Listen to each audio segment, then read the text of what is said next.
Hey there GASGAS fans, and welcome to our Tech Talk series. In this episode, we're diving into the world of suspension settings. It might sound complex, but it's a crucial topic. You see, having a powerful bike is one thing, but if you can't control that power and you keep your tires firmly on the ground, it's all in vain. The primary goal of motorcycle suspension is quite simple, yet profound. It needs to absorb and compensate for the unevenness of the terrain while ensuring your wheels stay glued to the ground. In other words, it's all about optimizing your ride for maximum comfort, handling and stability. Now, for our first and most important tip. Don't be afraid to tweak your suspension settings. Our engineers have made it super user-friendly for you to make adjustments on the go, catering for various track conditions. Plus, always remember that you can easily revert to your standard suspension setup. Setting your sag. Before you fine-tune your suspension for different track conditions, it's essential to establish the right base setup. This setup depends on your weight, height and riding level. Our stock suspension settings are designed for the average rider weighing between 75 and 85 kg, without gear and with an advanced skill level. If you don't fall within this range, it's time to make some adjustments. If the weight difference between you and the standard rider is small, you can compensate by adjusting the spring preload. We will come to this later. However, if the difference is more substantial, you will need a softer or harder spring to maintain the right balance. Take my case as an example. I weigh much less than 75 kg, so a softer spring will bring the bike back to its right balance. Alternatively, if you're heavier than 85 kg, you will require a harder spring to prevent issues like poor steering, reduced front brake effectiveness, or loss of control while cornering or going uphill. This can happen because the bike moves up in the front because you put too much weight on the spring of the shock absorber. Determining the correct spring for your weight involves also measuring the sag, which is how much the suspension sinks or sags from fully extended to when the rider gets on the bike. First, measure the dimension of the rear wheel when it's unloaded. Raise the motorcycle with a lift stand. Position the sag gauge in the rear axle and measure the distance to the marking on the rear fender. You can also use measure tape, but this sag gauge is a handy tool we recommend. Note this value as a dimension. Next, you need to check the static sag. Remove the bike from the lift stand and have a friend help you to keep the bike upright. Again, position the sag gauge in the rear axle and measure the distance to the marking on the rear fender. The static sag should be around 35 on our motocross bikes and 40 mm on our Enduro bikes. If it's not, you will need to adjust the spring preload of the shock absorber again. Important note: the sag measurement and spring preload adjustment is also quite important for street bikes when you're carrying additional passengers or heavy luggage. Now it's time to check the rider sag. With another person holding the bike, sit on the seat in a normal riding position with your feet on the footrests. Make sure you're wearing your full riding gear, including all protectors you would use when riding. Measure again the distance between the rear axle and the marking on the rear fender.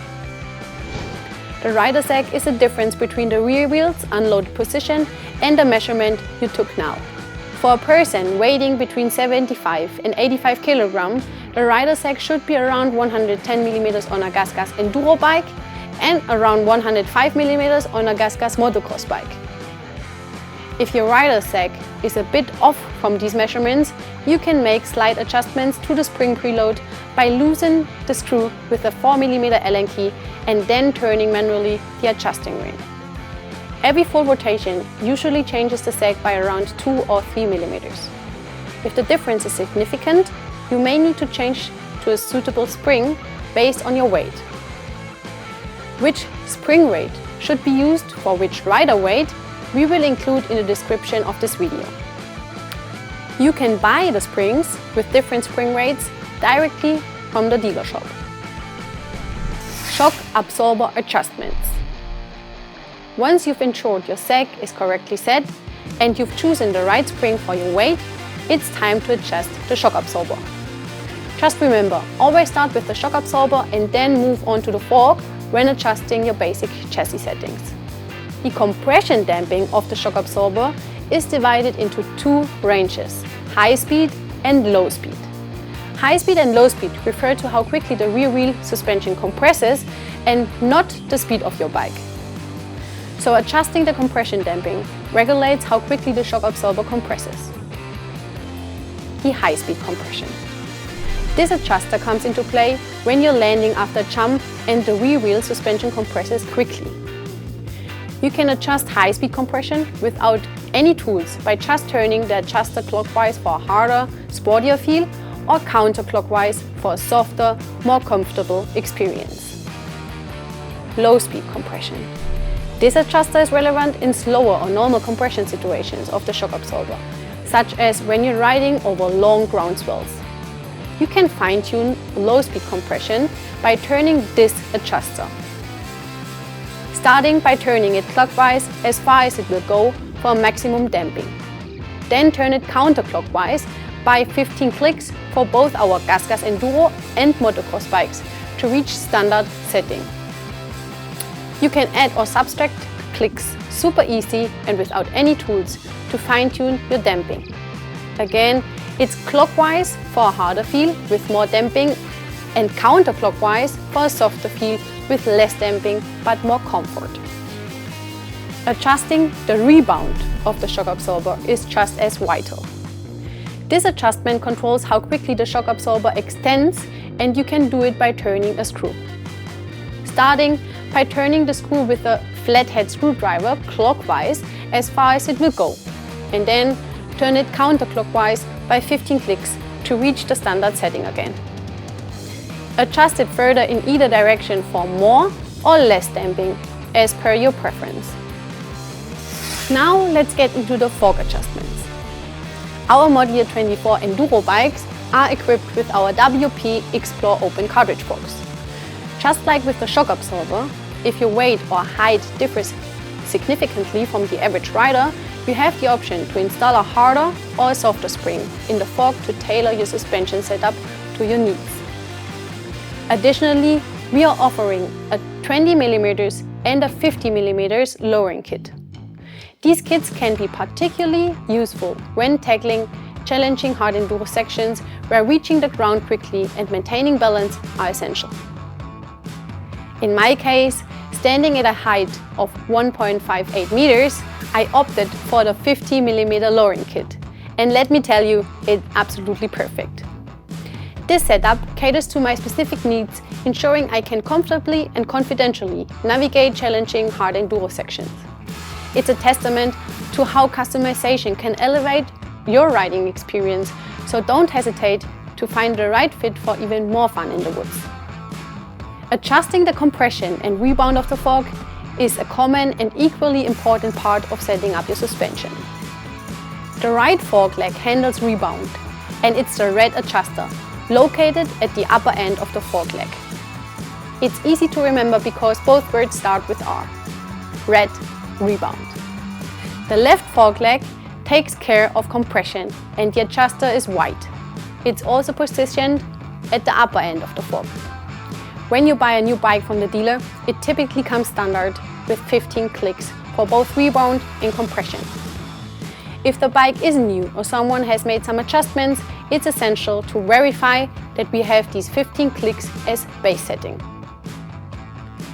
You do this by turning the adjuster clockwise as far as it will go to reach the maximum damping. This way, you will set it to the firmest setting possible. Then, turn the adjuster counterclockwise by 15 clicks to reach the standard setting. This is your starting point. Now, go for a ride and get a feel for your fork's behavior. If it feels like the rebound damping is too fast and the suspension bounces out too quickly, try to turn the adjuster 3 clicks clockwise. If that feels better, turn it an additional 3 clicks clockwise to increase damping and achieve a sportier feel. Conversely, if the suspension bounces out too slowly, turn the adjuster 1 or 2 clicks counterclockwise to reduce the damping again. These step-by-step adjustments help you to find the right fit for your current riding conditions. Our MY24 motocross bikes are equipped with the WP Exact Air Fork. The rebound adjustment is located at the lower end of the right fork leg. The compression adjustment is at the upper end of the right fork leg. So both rebound and compression at the right fork leg for our motocross bikes. The adjustment process is the same for our GASGAS Enduro bikes, but the recommended click settings are slightly different. We put the summary of the recommended click settings in the description below. Important to remember for all our bikes. When you turn the adjusters or screws clockwise, you're making the damping harder, which results in less riding comfort. When you turn them counterclockwise, you're opening the needles, allowing more oil to flow through and creating softer damping, which results in more riding comfort. Additionally, besides adjusting the rebound and compression damping of the fork, you can also adjust the air pressure in the left fork leg of our motocross bikes. This can be particularly useful for adapting to your weight, surface conditions and personal preferences. Unlike standard forks that would require the installation of a harder or softer spring, this air suspension system doesn't need the fork to be disassembled. Here's how to adjust the air pressure. Remove the protection cap from the left fork leg. Connect the air pump to the left fork leg. Please note that the fork air pump is included as part of the bike's accessory pack. When you connect the air pump to the fork, you may hear a little air escaping from the fork leg. This is because of the volume of the hose, not a defect in the fork air pump or the fork itself. The standard air pressure is around 10 bar, but you can adjust between 7 and 12 bar. We recommend changing the air pressure in little steps of 0.2 bar. Again, it's important to note that when you disconnect the fork air pump, air will escape from the hose too, but the fork leg itself doesn't lose any air. To clarify, when you connect and disconnect the air pump, you might hear air escaping from the hose, but this doesn't affect the fork's pressure. It's simply a result of the hose volume and not an issue with the fork or the fork air pump. Now, I hope that after watching this, you're feeling more confident about adjusting your suspension. There's no need to be afraid, and remember, you can always return to the standard settings by merely turning this adjusters back a few clicks. And if you ever find yourself in the need of more guidance, don't hesitate to consult a GASGAS dealer or suspension specialist, because there's also a lot more you can do with different shims, etc. So go out there and fine-tune your suspension for the best ride of your life. Thanks for tuning in to this episode of the GASGAS Tech Talks. Stay tuned for more episodes where we answer your burning questions about our bikes. Anything you're interested in? Please leave us a comment and we try to include it in our next episodes. And as always, ride safe and ride with GASGAS.